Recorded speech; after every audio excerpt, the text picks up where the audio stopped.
Hi, it's Emma the Collie Crafter, and today we are making these really cute quilt-as-you-go blocks using just some easy pre-cut strips. And I'm using these really cute pastel batiks that my friend gave me. I think I've used about 3 packets of these as part of the full quilt that I am making right now.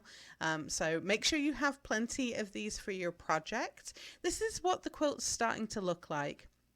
It's this cute X's and O's, hugs and kisses, crosses and diamonds, whatever you want to call it. But it's a really simple block that goes together beautifully. So you're going to need some batting. My batting is cut to 9.5 inches, and then I'm just grabbing these 2.5-inch strips out of the packet.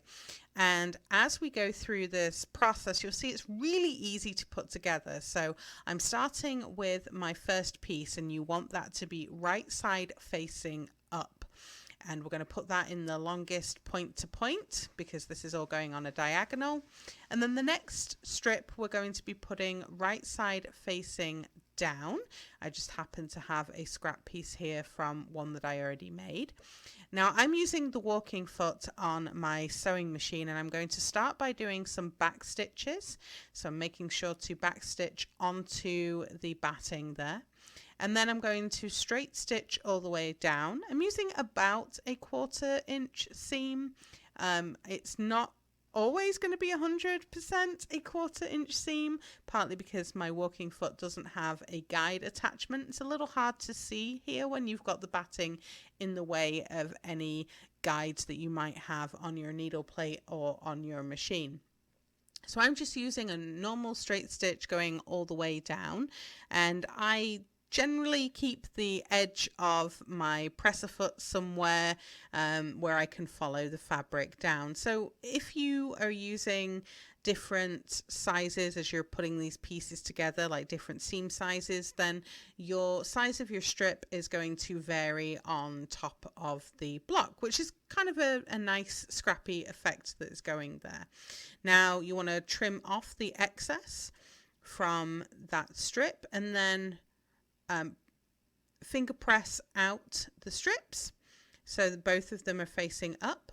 Now I'm going to measure out roughly the next strip size that I need for this next diagonal piece, put them face down, so right sides together, and then we're going to do the same thing. We're going to backstitch a few stitches and then straight stitch down that seam. So now I'm speeding up the sewing, so I'm going to just let you know that this particular block, including all of the quilting that we're going to do on it, probably takes about 30 minutes to an hour to put together for each block. It's a great project for a beginner. It's also easy for something that you're just kind of wanting to do a few of in a short space of time, or a project that you can keep coming back to. And that's how I've been doing this quilting project, because all of the batting that's here, I have used scraps. So from all of my quilting project,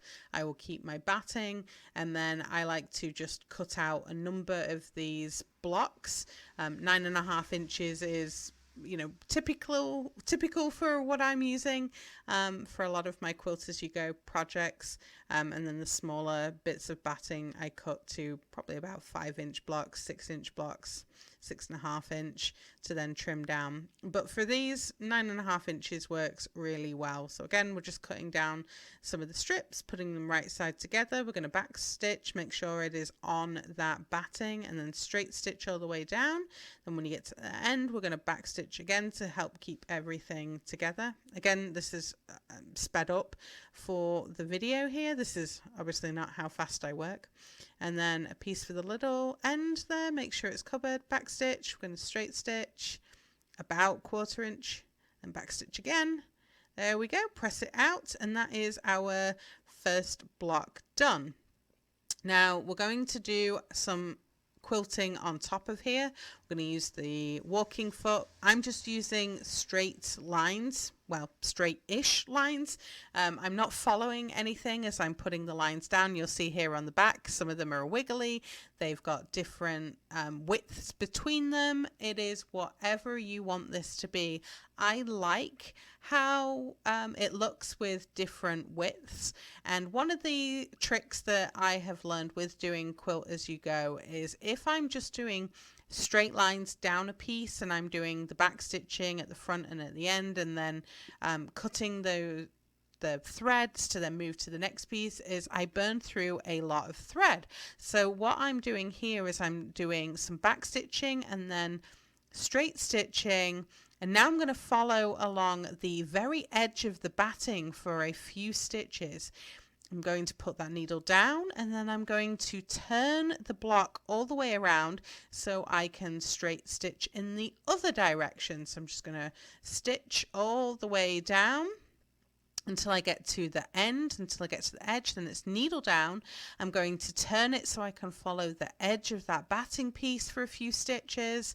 Then again, needle down, turn everything around, and we're going to stitch again. So by doing this kind of zigzag and stitching along the edge, it means that I can keep sewing without losing all of the thread from when you are finishing off a piece and then you're pulling it away from the machine. I'm using an older machine, so I don't have things like automatic thread cutters or anything like that. My machine is from the late 60s, early 70s. That is not a thing that is on my machine. So this is one way that I have figured out being able to do Quilt As You Go projects without really burning through tons and tons of thread. So here we go, you can see it a little bit more. I'm following that edge, then I'm going to go down, do another straightish stitch, run to the edge, and just keep turning. So the other way that you could do this is by making a number of these blocks and then chain piecing them together. So you're just kind of doing lots of straight stitching, chain piecing like you would if you were putting patchwork together. And that also is an option if you don't want to worry about doing this, turning things around and keep fiddling with the orientation of the block here. But this is what works for me. So we will keep doing that until the whole block has been quilted all the way along. And that, again, depending on how comfortable you are with quilting, can take some time. So don't worry, this has been drastically sped up for the purposes of the video. You know, the quilting piece, even with a simple straight stitch like this, can take 30 minutes, 40 minutes, an hour, maybe even longer to do. So don't worry if it is taking you a lot of time and you think it should be going a lot faster. Another thing you could do if you're not wanting to do just the straight stitching like I'm doing here is if you have a machine that's got decorative stitches, you could do decorative stitches on here that really showcase the capability of your sewing machine. That would also look really nice, and you could use that as a smaller project or even as a bigger project. So I just like using things that are simple. The straight stitch is relatively hassle-free for my machine, so that is what I have been using. And you can kind of see here on the video, not everything is a uniform width. There's different widths. Some areas have got, you know, bigger spaces between the quilting, others have smaller spaces between the quilting. It's just whatever I feel like as I'm going through this particular block. And once this is done, we are going to do a straight stitch and then back stitch to secure everything together, and that is our block all quilted. Now we're going to cut it out. So I am going to grab my cutting tools, my cutting mat, rotary cutter, and my square ruler. This one is 9.5 inches. So what you will find is there's going to be different areas of the back of your piece where the batting has been pulled in and other areas where it has stretched out. So I'm just trying to line it up so it is mostly all within the boundary of this quilting ruler. So I'm just going to cut it out so it is back to 9.5 inches. You could make it smaller if you wanted to. I don't mind having the odd little area that isn't fully quilted because it's going to disappear in the seam allowance. So we're going to do that, cut them all down so they are all the same size. And then we get to the fun part, which is trying to... Now you've got some blocks together, it is time for us to piece them together and turn them into something beautiful. Of course, you can keep the blocks as individual blocks, or you can make them into a larger pattern. So there's a couple of options. Here is a diamond example, and I'm going to turn them around, and now you're going to see the cross or the kiss. I don't really like that one. Let's switch that out for a different block there. And you can see here, this is kind of how it starts to pull together as you're making a larger pattern. So we're just going to do a 1/4 inch seam down to join two of these together, and then I like to join them in like a larger 4 patch. Press the seams open. I'm using a seam roller to do this. I will use a seam roller to press them open to start with, and then use an iron. The seams are bulky, so take your time when putting them together, and make sure that as you are piecing them together in your larger 4 patch to spend some time just making sure everything lines up, but then to pin those seams together so there's not as much shifting when you're moving pieces around and getting them sewn together. So I'm using some pins. You could also use clips, whatever you happen to have. Here I'm chain piecing these together. So I'm running from, one block that I'm making onto the next and just going nice and slow. You'll see I still have my walking foot on here. We're going through a lot of layers here. This is quite thick. So those seams get pretty bulky. So take your time. I'm using a piece of tape as a guide here to make sure that I'm keeping to that 1/4 inch seam as best as I can, but you can use a guide if you have one on your walking foot.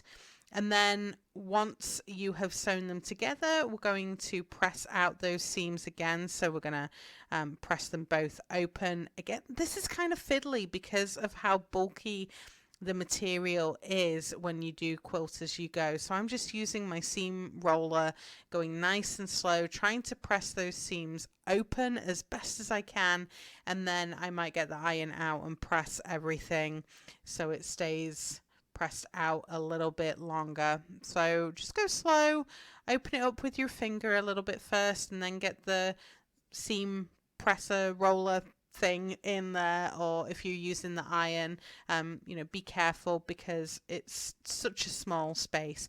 Now you can use it as a bigger project like this, or you could look to use them in other ideas other than a quilt, maybe a centerpiece, a placemat, pot holders, a bag or a tote, or even a throw pillow. So once everything's done, we want to add a backing and binding. But let me know how your quilt is going to turn out. What would you do with the quilt as you go?